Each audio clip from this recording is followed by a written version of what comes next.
everybody, it's Jessica Morgan. I'm the city recorder for the city of Sweetwater, and I am here with John Campbell, city planner. And his mustache. Yes, the mustache, making its first public appearance via YouTube.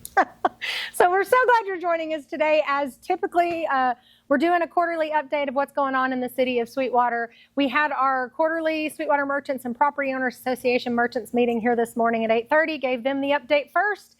And we're going to give y'all kind of a summarized version of that meeting. As always, those are open to the public. You're allowed to come. Also, all of our city board meetings are posted on this YouTube channel. Our meetings are the first Monday of the month, and the workshops are the fourth Monday of the month. We give updates mostly in the workshops. So we'll have another one of those workshops on Monday night, and that meeting will be posted on YouTube. So if you really want to know what's going on in Sweetwater, you can find out by any of those channels. John, let's start with commercial development, because there's quite a bit going on right now. Nothing we can't handle, thank goodness, but start with commercial. Yeah, a lot going on commercial development wise. Some of these things that you're seeing now, you're just kind of seeing the end result of a process that started, a year ago. And so most notably along Highway 68, obviously Wendy's has been open for a while now. But just across from that, you see the Fast Pace and the Dollar Tree. Those new buildings are up. They are completed. They've passed all their inspections, and I believe the Dollar Tree is opening today or tomorrow. Yes. I've heard conflicting stories, but anyway, should be open for business by this weekend, definitely.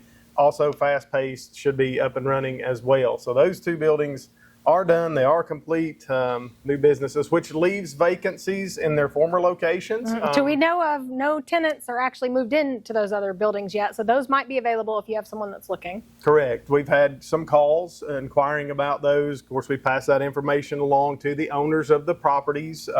We can't really say who gets to come in there, but we can share the information with the property owners. And they are zoned commercially, so it does need to fit the zoning. That's correct. It's not that often that we get commercial space available for lease or to buy.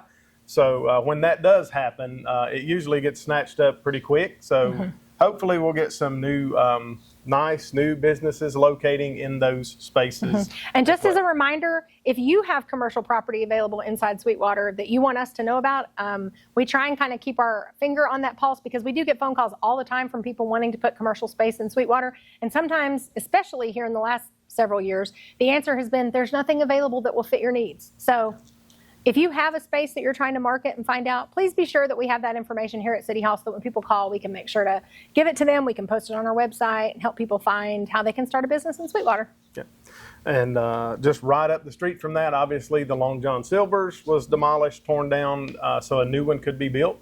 The biggest question I've gotten there is, will it also be A&W? It will not. It's just a standalone Long John Silver's. It'll be smaller. Will they have the bell? I don't know if they're going to have the bell or not that you could ring for good service. Hopefully they will. I grew up ringing that bell. Yeah. All I know is it's a smaller, more streamlined version with less seating inside. Did you hear that, though? Still seating inside. We've had several people ask about whether it's drive-through only. I think the sign says drive-through, and that kind of confused the people. But it is a full-service restaurant with seating inside, but smaller scale. Yeah, similar to the Wendy's. Basically, when COVID hit, a lot of the restaurants decided that they were going to do fewer seats inside and more drive-through service, I guess to help with distancing and to keep people separated and all those things. So you're seeing more and more of that, and that's what this Long John's will be. Also, though, I was telling someone this morning, I can't remember the last time I went to a fast food place and sat inside. Yeah, that's true. Most of us are busy. We're eating on the go. We're picking something up and eating it on the run. And you still have some sit-down meals, but a lot of times it's eating on the go. So you got Long John's, and then, of course, just down the street on Highway 68, a little bit further down next to the Scrubs building, there's a pad that's been there for quite a while now for a liquor store, 68 Liquor, Highway 68 Liquor or Sweetwater Liquor. They have submitted and gotten approved a site plan. They have submitted building plans, and those have been approved. So if you see some things going on out there, it's beside where McKeever RV was located, just beyond that. That's what's going in there. Of course, they've got a sign up promoting their business. I think it says Highway 68 Liquor Store. So that's what's going in there. There's also your self-storage units will be going in. They're about to start moving dirt on Commerce Street. So this is down in behind where the old Scrubs store is. It's located down off of Highway 68. It's not the old Scrubs building, but it's the lot beside it. It's kind of tucked back in some of those buildings where Farm Bureau was located, kind of tucked in back in there off Commerce Street. So those will be storage units, storage buildings going in there. And then a little bit further out, Rendezvous Campground. That's one that's kind of been on the radar now for over a year. It's a campground that is off of Murray's Chapel Road. If you go out Murray's Chapel, just past the old vet clinic and past Tennessee Metal Products, so there's a large parcel that was purchased, and they're developing that. They got off to a slow start, ran into a few snags, but met with the owner about a month ago, and we went on site and looked at some of the things that he's up against, and now he's moving in the right direction. So he's very excited. It's very promising. I think the end result will be something really nice. And again, you've got KOA on one end of Murray's Chapel, nice campground. Then on this end, you'd have Rendezvous Campground on that end of Murray's Chapel. So kind of some nice bookends and options. And that is there. zone C5 through there. I don't know, is the campground C5 also? It is. Okay, Yeah. so that is specifically an interstate commercial zoning. One of the things we always do about campgrounds is we do not allow anyone to just come in and create a campground for people to live in. They're not long-term stay. It's not housing. They can't throw down a gravel pad and set a camper on it. We actually don't allow you to live inside a camper inside the city limits. That's against code. But to have a campground, it has to be asphalted and concrete and a really nice setup. It's a lot of money that goes into building a campground to city spec. So it's going to be a nice thing once they get it all together. Absolutely. And then on a kind of shifting gears back down a little bit closer to downtown Sweetwater on the north end, just want to throw this out there. Big Orange Car Wash just completed a renovation there. They added a new laser wash, touchless car wash system to that. I hadn't tried it out yet, but I've heard a lot of good reviews. Some of the staff here at City Hall has tried it out, said it was great. So. Yeah. So Big Orange Car Wash. And Sampo, as a member, provided a grant for that project. So $3,000 went to that small business owner for being a Merchants and Property Owners Association member. So congratulations, Sean, and thank you for putting something much needed in Sweetwater. Yeah. So not only large companies, large corporations, but small businesses as well. And then the one that I get asked about probably most often is KFC. What happened to KFC? Are they still planning on locating here? People need their chicken, John. Yeah, I know. Hey, listen, I'm one of those people. I need my fried chicken, mashed potatoes and gravy, and my biscuit. I need my biscuit. But KFC has a target date of January 25th. It's when their target date is to hopefully start breaking ground. Now, that's just a target date. That doesn't mean that it'll be built on that date. But in speaking with them and the owners, they do still plan on building here and locating here. They ran into some issues with their other locations. A couple of buildings burned down. Those got moved up as a higher priority on their list, and we got shuffled back a couple of slots. But they do have equipment on the ground here in Sweetwater. They have heating and air units. They have kitchen equipment, stoves, whatever they would need to build that out is here on site in Sweetwater. They just had to kind of pull back and move us down the chain just a little. But hopefully, first quarter next year, we'll see some dirt moving out there on a new KFC. Yeah. And then what will you do with all your time? With all of my time? Where you're not answering questions about KFC and when they're going to start. I'll be there eating fried chicken, I guess. And biscuits. And that pretty much takes care of things on the commercial side. I mean, there are other things. We're getting calls just about, weekly on, hey, can I do this? And where can I locate this? And does Sweetwater need this? So it's a busy time, but it's good. When you get some of those things that are coming in, those nice new buildings, if you're driving down that Highway 68 corridor, it just looks nice, to have new buildings, new structures, trees, and, it just looks nice. Yeah. Okay, tell us, the townhouses are almost done residentially. You've got some new buildings going in at Willow Creek. Several of them are already sold, but you've got some availability and more starting there. So we've got some residential activity going on also. Yeah, we do have. We have residential properties going up. You mentioned the River Park Townhomes behind Plaza 68. Those first 4 units are almost market ready. They're about to go on the market. And they are for sale, not for rent or lease. They are selling those townhouses. That's correct. Those are for sale, as will each additional unit. Once these get on the market and are, be ready to be sold, they'll start on the next ones. So we do have that, more housing coming. You mentioned also Willow Creek. They're currently working on some homes in there. I think maybe 4 or 5 currently under construction. And the majority of those have been sold. I think maybe 3. I don't want to misquote anything, but I think maybe 3 or 4 of those have already been sold. But they do have plans to start others. The next phase of Willow Creek, that upper 30 acres that was purchased, that phase is also in the planning process as well. The site plan has been approved, but they're currently getting all of their approvals that they need for infrastructure to go in. So when you think about water, sewer, stormwater runoff, all of those things, they're working on that with the excavation companies to begin installing the infrastructure to prepare for those homes to be built. So the growth is here. Obviously, it is coming.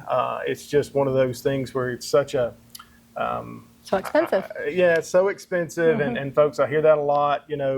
I just can't afford to buy a house. I just can't afford to build a house. And, unfortunately, that's the times that we're in. We're still seeing a lot of remodels, a lot of people permitting remodels for flips. They'll, buy a property, they'll remodel it, they'll flip it. Which that's been really good for the city, because a lot of the things that have kind of become eyesores are not eyesores anymore. They've remodeled them, they've fixed them up, they've invested back into the community. So that's a good thing. Yeah, absolutely. Some of those properties that, were a negative impact on the city for calls and codes violations, those have been purchased or flipped, and now it's a positive impact. Now they're on the tax roll. Now it provides housing for someone. So, it's turned a negative into a positive. And that's always what we're kind of looking out for is, what are the ways that we can provide housing, make it affordable for the folks that live here, and positively impact the city instead of the negative side of things. We don't want to be out, telling people, hey, you need to do this, you need to clean this up, you're in violation. That's definitely part of our job and part of what our department does, but we would much rather folks, clean that thing up and flip it or sell it and provide housing and a positive impact, get that back on the tax roll, rather than us have to chase people down or cite them into city court or something like that. Yeah.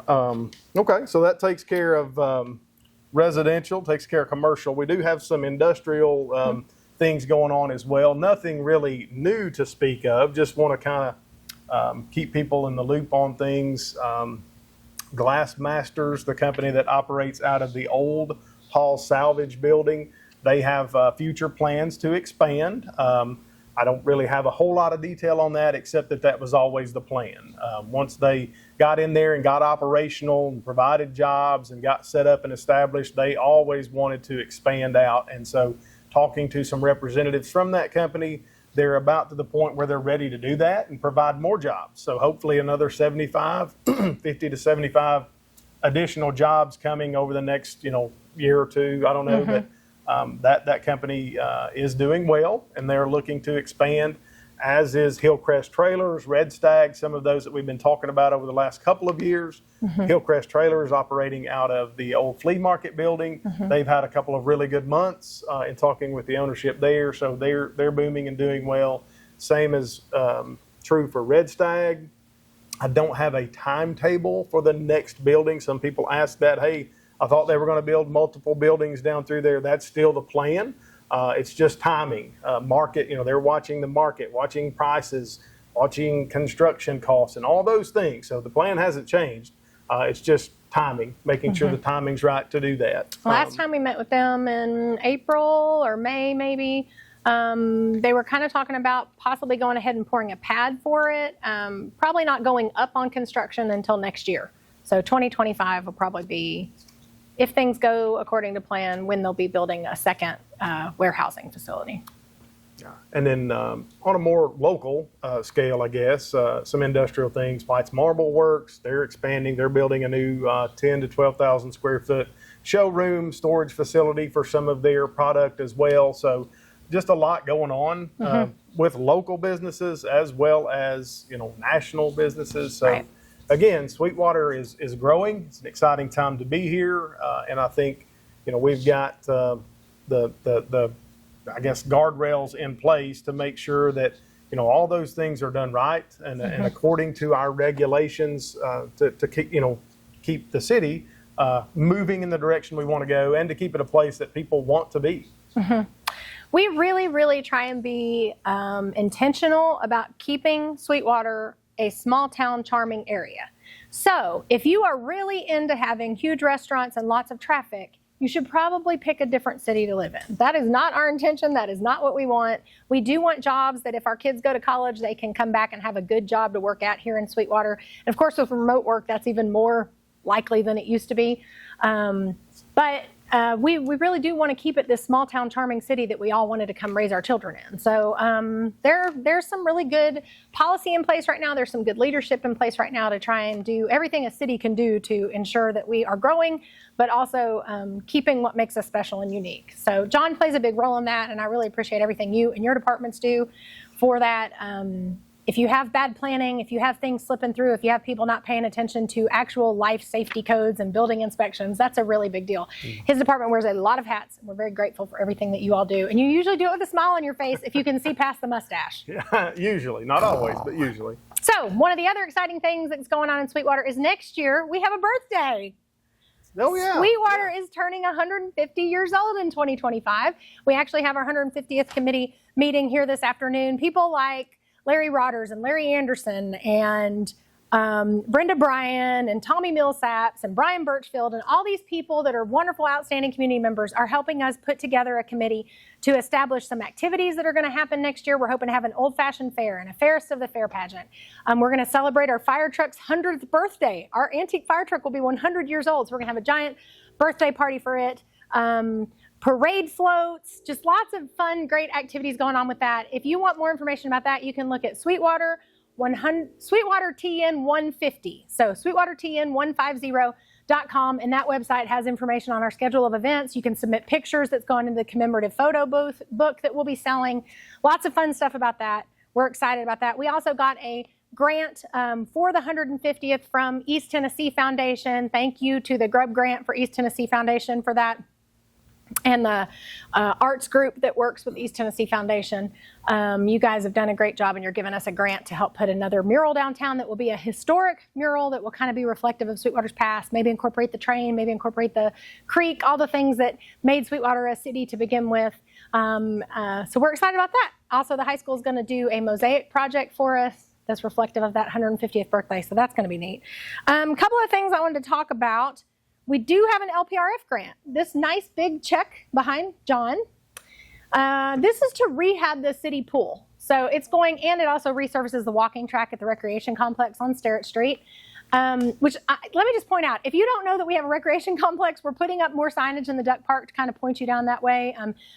Tennessee's only outdoor fitness court is there. It's got resistance training stations you can work out at, a walking track, a running track, football field, soccer field, softball, baseball, the only public swimming pool in Monroe County, baseball fields, basketball, tennis courts, and pickleball, which pickleball seems to be like the #1 thing going on right now. So pickleball courts up there. So get up there and check it out if you're new to the area and haven't been up there yet. But one of the things we're going to be doing is most likely next summer we'll be closed at the city pool and won't open because it'll be under construction. We're relining the city pool. It hasn't been relined since the 70s when it was built, so it definitely needs new lining in it, whether that ends up being a liner or more concrete or however we end up deciding to do it. But we're about to start that process. We're in the design phase right now. They'll be tearing down the old bathhouses, rebuilding new bathhouses, making everything ADA accessible, because as you know right now, if you're in a wheelchair, it's very hard to get into the city pool. So we're going to be remedying some of those issues. And that big check we got in December, and we're now working on hiring the consultant and working on design phase of that project,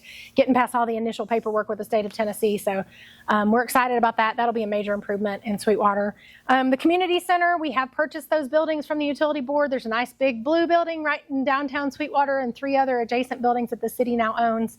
And we're going to be working on, we should have design for that sometime and drawing sometime this fall and put it out to bid. Find out what our total price tag is going to be. We'll probably pay for a little bit of that out of fund balance that we have saved up, And then we'll probably do some debt issuance on the remaining balance and kind of spread that over the generations that will hopefully be able to use it.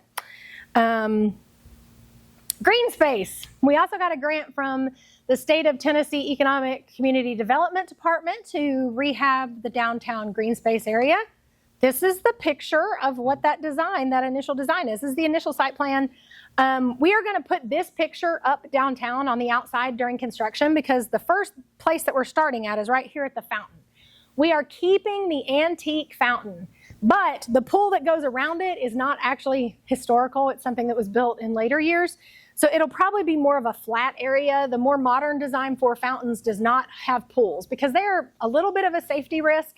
They're also just an issue for maintenance. It's tough to keep that in good working condition.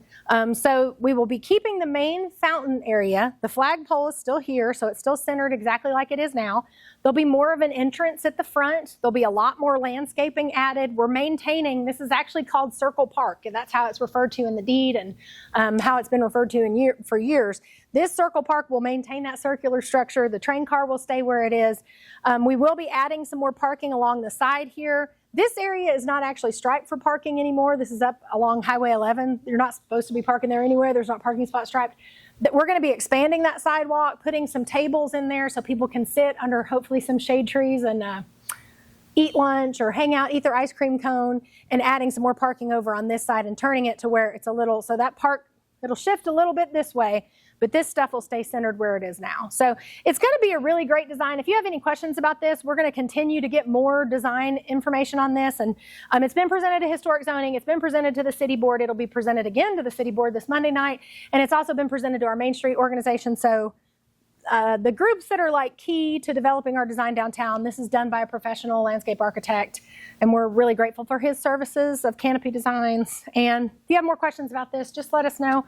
This is going to be a great beautification project downtown, and the state of Tennessee is who is funding that through a grant that only Main Street cities can get. So once again, it benefits us to be a Main Street community and have access to those grants. What else do I have? Oh, the street department. God, they've been busy. Not only are they going to be doing this project, the street department has bought a hot box, and a hot box is a piece of equipment that keeps the asphalt hot. So instead of you call and you say there's a pothole somewhere and they throw a bunch of cold mix in it and 2 weeks later it's fallen back out of the road again and it looks just as bad as it did before. The hot box actually allows us to pick up hot asphalt from the asphalt plant as if we were paving a road and then manually patch those areas. So they've done a lot of work up on Fairlane. They've done a lot of work behind Park Street. There's an alley back there that was in rough shape and we fixed that. I think Boykin was one of the areas they just fixed. So we are updating that. We've also done about $150,000 worth of paving, and that is paid for out of your state street aid funds for the most part, which is funded by gasoline tax that the state shares back to us. So about all of that paving has been finished for the year. A couple of different areas on that. We will be still doing Hawkins and Linwood Road. That paving project should start sometime in the next 3 to 4 months. We'll be bidding that out. Because that's a big job, so that's one that we're not going to try and handle ourselves. We'll be bidding that out. If you ever have a pothole you need us to know about, call us and let us know here at City Hall or call the street department, shoot us an email, however you want to contact us. We also have a 10-year pavement plan. If you want to know if your house or public street is on that 10-year paving plan, we've got it here at City Hall anytime you want to see that. But kudos to the street department for being kind of innovative and figuring out a new way to be able to patch and hopefully keeping the maintenance of our streets at a higher level and also allow us to prolong the times in between these big, huge, expensive paving projects. So I think you guys will be impressed with what that can do compared to what our maintenance has typically been in the past.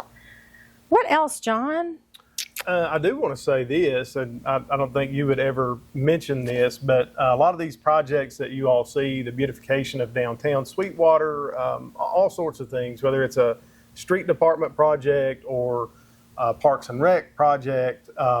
What you don't see is all the work, all the legwork that goes on behind the scenes. And if you're not really paying attention or not listening, it's really easy to miss what Jessica said. This is funded by a grant. This is funded by a grant. The legwork that goes behind receiving those grants falls a lot on our City Hall staff, the ladies up front, and most notably Jessica Morgan. Spends countless hours applying for and submitting grant proposals to acquire the funding to do these things. So thank goodness, if you do not see Jessica, you should at least contact her and let her know how much you appreciate all the hard work that she does to secure the funding through these grants, because you can't go to just any town and see projects like this because either the people involved don't know about these grants or they don't have the knowledge and wisdom and experience to apply for and be awarded these grants. So the legwork that goes behind all of this, if you see the City Hall staff, especially Jessica, just make sure to let them know how much you appreciate them and all the hard work that they do. He is so sweet. Thank you, John, for that. And especially the girls at City Hall, they are excellent, professional, smart people, and I'm so blessed to have them, and I hope they never, ever leave. Yeah. We have a great team here. We are all focused on Sweetwater's future and trying to make good things happen, and we hope you all are all in it with us and trying to leave this place better than we found it. So thanks for tuning in. We'll do it again in October. Hopefully John will be clean shaven in October. No chance. No chance. Bye, y'all. Thank you.